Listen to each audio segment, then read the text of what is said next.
Hello everyone, good evening to all of you. चलिए आज जो है हम मार्क्स वेबर पार्ट 2 करेंगे। पार्ट 1 ऑलरेडी जो है अपलोड हो चुका है। जिसने भी अभी तक पार्ट 1 जो है नहीं कवर करा मार्क्स वेबर का, तो उसके लिए जो मैं है लिंक डाल दूंगी डिस्क्रिप्शन बॉक्स में, वहाँ से आप उसको देख सकते हो पार्ट 1। ठीक है, पार्ट 2 हमारा थोड़ा सा कुछ 2-3 टॉपिक बच गए, तो उनको कवर करना है पार्ट 2 के अंदर। आज हम कवर करेंगे अपनी थियोडेसी की थ्योरी एंड वोकेशन क्या होता है, और वस्तहीन की थ्योरी को आज हम लोग कवर करेंगे। ठीक है, ये सब कुछ जो है मैं पार्ट 1 के अंदर आपका कवर करा चुकी हूँ, तो पार्ट 1 देख लीजिएगा जिसने भी अभी तक नहीं देखा है। ठीक है, चलिए फटाफट से आज कंप्लीट करते हैं मार्क्स वेबर की थ्योरीज को। जी, तो आज हमें पढ़ना है कि वस्तहीन की थ्योरी। ठीक है, जिसका मतलब होता है अंडरस्टैंडिंग। वस्तहीन का मतलब होता है अंडरस्टैंडिंग, यानी कि समझ, कि हम चीजों को कैसे समझते हैं, कैसे अंडरस्टैंड करते हैं। तो ये थ्योरी हमें दी थी हमारे मार्क्स वेबर ने। ठीक है, तो क्या कह रहे हैं वो यहाँ पर, Weber emphasise the importance of verstehen, जिसका मतलब होता है समझना, हम कैसे चीजों को समझ रहे हैं अपनी सोशियोलॉजी के अंदर। ठीक है, he argued that sociologist should strive to understand the meaning and motivations that individual attribute to their action, कि हम जो भी एक्शन अपने प्रेजेंट कर रहे हैं, हम जिस भी तरीके से अपने एक्ट कर रहे हैं, हम जो अपने एक्ट कर रहे हैं, जो हम एक्शंस कर रहे हैं अपने, उनके पीछे के क्या मतलब है, उनके पीछे के क्या मतलब है, क्या मीनिंग है, और हमारा उनके पीछे क्या मोटिवेशन है, इसको समझने की बात करते हैं मार्क्स वेबर। ठीक है, clear to all of you. Verstehen की थ्योरी क्यों दी थी उन्होंने, क्योंकि जितने भी हमारे सोशल एक्शन हैं उनके पीछे क्या कारण है, क्या मतलब है, क्या मोटिवेशन के साथ में हम उन कारणों को कर रहे हैं, अपने एक्शंस को कर रहे हैं, तो ये जानने के लिए उन्होंने वस्तहीन की थ्योरी दी थी, जिसका मतलब होता है अंडरस्टैंडिंग। ठीक है, किसी चीज को समझना। Clear to all of you. 8th आपका पॉइंट है यहाँ पर, पॉलिटिक्स एज अ वोकेशन। ये उनका लेक्चर था, ये बुक काफी इंपॉर्टेंट है, politics as a vocation.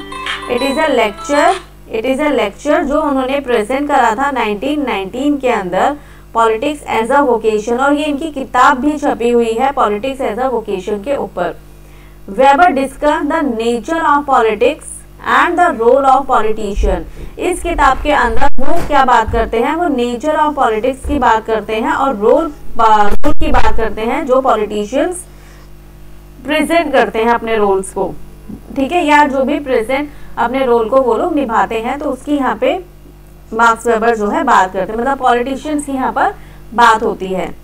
He explored the tension between ethics of convention and the ethics of responsibility, highlighted the challenges faced by those engaged in political leadership. वो कहते हैं कि जितने भी लोग जो है पॉलिटिकल लीडरशिप के अंदर फंसे हुए होते हैं, तो उनके लिए बड़ा मुश्किल होता है, उनके लिए अपना काम जो है बहुत चैलेंजेस उनको फेस करने पड़ते हैं अपने काम में, कि वो कैसे अपने इथिक्स ऑफ कन्विक्शन को और इथिक्स ऑफ रिस्पॉन्सिबिलिटी को पूरा करे। ठीक है, तो उन दोनों के बीच में जो है उनके इन दोनों को लेके उनके बीच में बहुत ही टेंशन बनी रहती है। ठीक है, दूसरी आपकी थ्योरी आती है थियोडेसी की थ्योरी। दूसरी आपकी थ्योरी आती है थियोडेसी की थ्योरी। थियोडेसी की थ्योरी के अंदर क्या बोला जाता है, सिंपली यहाँ पे समझो, बोला जाता है कि वर्ल्ड को बैलेंस करने के लिए, ठीक है, वर्ल्ड को बैलेंस करने के लिए आपके पास में गॉड और इविल दोनों की ही पावर इंपॉर्टेंट है, दोनों की पावर को बैलेंस करके चलना इंपॉर्टेंट है। यानी कि इस वर्ल्ड के अंदर गॉड और इविल दोनों की ही पावर परसिस्ट करती है, यानी कि दोनों की ही पावर है। ये बात करती है आपकी थियोडेसी, यानी कि जहां पर अच्छाई है वहां पर बुराई भी आपको देखने के लिए मिलेगी, और तभी जो है एक बैलेंस बना रह सकता है, संतुलन बना रह सकता है आपके जीवन में। ठीक है, तो यहाँ पे कुछ उन्होंने 3 मेन पॉइंट्स दिए आपको, कुछ 3 मेन पॉइंट्स दिए उन्होंने। पहला दिया पर्शियन ड्यूलिज्म। पर्शियन ड्यूलिज्म में क्या बोला जाता है, God is not all powerful, कि सिर्फ गॉड ही क्या है, पूरा का पूरा पावरफुल नहीं है, कुछ इविल पावर्स भी हैं जो कि पावरफुल है। ठीक है, इविल पावर्स भी क्या है, पिक्चर के अंदर यहाँ पर दिखाई पड़ती है। सेकेंड चीज है यहाँ पर इंडियन डॉक्ट्रिन ऑफ कर्मा। अब इंडियन जो लोग हैं, हम जो हिंदू लोग हैं, वो किसके अंदर मानते हैं, वो कर्मा की थ्योरी में मानते हैं कि अगर हम अपना कर्म अच्छा करेंगे तो हमारे साथ आगे खुद ब खुद चीजें अच्छी होती चली जाएंगी। God is not all powerful, कि यहाँ पर हम गॉड को नहीं प्रेफरेंस दे रहे हैं, हम किसको प्रेफरेंस दे रहे हैं, अपने कर्मा को। ठीक है, तो हम किसकी बात करते हैं यहाँ पर, कर्मा की बात करते हैं। ठीक है, थर्ड आपके पास में है डॉक्ट्रिन ऑफ प्रीडेस्टिनेशन, कि पहले से ही चीजें क्या है, प्री डिफाइंड है, यानी कि हमारी डेस्टिनी जो है पहले से ही लिख दी गई है। अब हमारे यहाँ पे कर्मा को इतना काम नहीं आएगा, क्योंकि चीजें पहले से ही लिख दी गई हैं कि आगे चल के हमारे साथ में फ्यूचर में क्या होगा और क्या नहीं होगा। ठीक है, तो ये बात ये 3 पॉइंट्स आपको दिए गए हैं थियोडेसी के अंदर। ठीक है, and it is explained bye marks weber, marks Weber. ठीक है, चलिए अब इनकी बुक्स देखेंगे जो कि क्रोनोलॉजी के अंदर है, पूरी 10 बुकें हैं, तो इसको देखेंगे। सबसे पहली किताब आपकी आती है Protestant ethics and the spirit of capitalism 1904 के अंदर। दूसरी आती है द रिलीजन ऑफ चाइना 1915 के अंदर।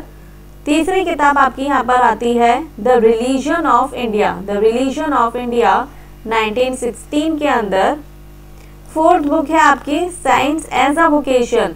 देखो, ये है पॉलिटिक्स एज अ वोकेशन, ये है साइंस एज अ वोकेशन, दोनों में डिफरेंस है। साइंस एज अ वोकेशन आती है 1917 में, पॉलिटिक्स एज अ वोकेशन आती है 1919 में। एशियन जुडाइज्म के बारे में भी कौन बात करता है, मार्क्स वेबर बात करते हैं, एशियन जुडाइज्म 1917। मार्क्स वेबर ने 6 धर्मों की जो है स्टडी करी थी, 6 धर्मों की स्टडी करी थी इन्होंने, जैसे हिंदू, बुद्धिज्म, तो इन सब के बारे में उन्होंने पढ़ा था। तो ये किताब इन्होंने लिखी थी Asian Judaism. Politics as a vocation the city 1920 के अंदर आती है। 8th economy and a society. अच्छा, एजुकेशन एंड अ सोसाइटी किसकी बुक है, एजुकेशन एंड अ सोसाइटी किसकी किताब है, कमेंट करके बताओगे। एजुकेशन एंड अ सोसाइटी किसकी किताब है। इकोनॉमी एंड अ सोसाइटी 1920 के 21 में आती है। And the 3 types of legitimate rule, 3 types of legitimate rule किसने दिए हैं, मार्क्स वेबर ने। कब आते हैं ये, कब आती है ये किताब, 1922 के अंदर। And the methodology of social science 1949 के अंदर इनकी ये बुक आती है। ठीक है, आपका मार्क्स वेबर जो है आपका मार्क्स वेबर जो है यहाँ पर कंप्लीट हो चुका है। ठीक है, तो अब अगली क्लास में हम लोग इनके कुछ MCQ प्लस PYQs देखेंगे। Thank you so much for watching the lecture. अगले लेक्चर में मिलते हैं, अगली क्लास में मिलते हैं हम लोग। Thank you so much.